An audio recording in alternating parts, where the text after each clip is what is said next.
Hasto Kristianto mengatakan bahwa dirinya siap memenuhi panggilan KPK pada Senin 13 Januari 2025.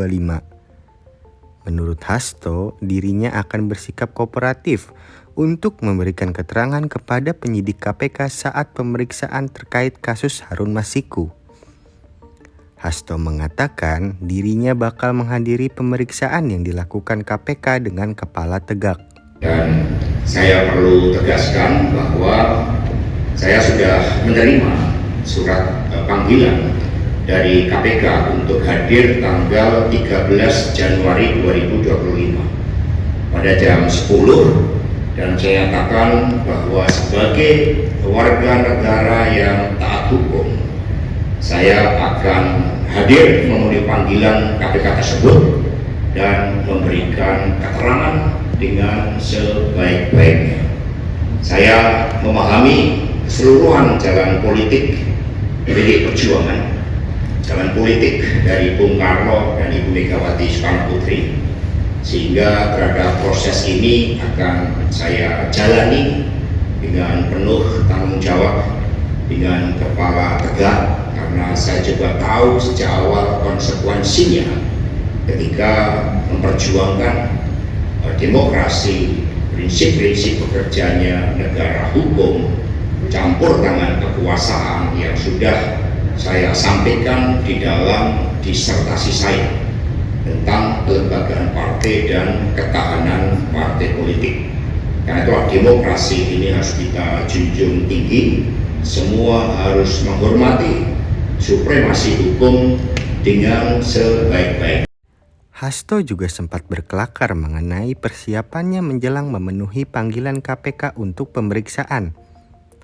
Dia mengatakan persiapannya adalah menyemir rambut menjelang datang memenuhi panggilan KPK. Kalau ada yang nanya persiapan Pak Hasto apa? Setidaknya rambut saya sudah saya semir hitam. Jadi sebagai lambang tidak ada yang abu-abu dalam hukum. Dan ini juga kata Pak Jarod, saya menjadi lebih muda. Saya nggak bertanya pada perempuan karena takut saya kemudian menjadi sombong. Jadi itu yang dilakukan. Jadi nanti ada tim hukum, karena kami sudah membentuk tim hukum dengan sebaik-baiknya.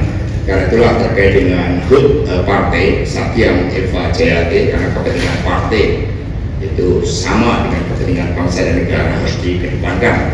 Jika silakan yang mau bertanya tentang HUT partai dipersilakan. Pak Munang Pak Marcos silakan untuk melakukan pengaturan. Sementara itu, Ketua DPP PDIP Roni Talapesi menyebut Hasto sudah ditargetkan agar ditahan sebelum Kongres PDIP. Roni menduga penahanan Hasto Kristianto dilakukan untuk mengganggu proses konsolidasi PDIP. Dia juga menyinggung penahanan Hasto guna meredam suara kritis dari PDIP. Kami mendengar informasi bahwa Sekjen PDI Perjuangan Mas Hasto Kristianto ditarget akan ditahan sebelum Kongres PDI Perjuangan yang akan berlangsung dalam waktu dekat. Kedua, penahanan Sekjen PDI Perjuangan Mas Hasto Kristianto kami juga tujuannya untuk mengganggu proses konsolidasi Partai Demokrasi Indonesia Perjuangan. Penahanan ini juga dimaksudkan untuk menekan PDI Perjuangan agar tidak lagi bersuara kritis terhadap perusakan demokrasi dan konstitusi yang dilakukan oleh mantan Presiden Joko Widodo dan aparatusnya di penghujung kekuasaannya. Selanjutnya, semua proses sejak dari pemanggilan, penyitaan properti pribadi, pentersangkaan, dan yang terakhir penggeledahan kediaman Sekjen PDI Perjuangan Mas Hasto Kristianto, kami nilai tidak menunjukkan upaya yang murni demi penegakan hukum. merupakan bagian dari operasi politik dengan mentarget mengganggu atau mengaut-aut internal partai menjelang Kongres.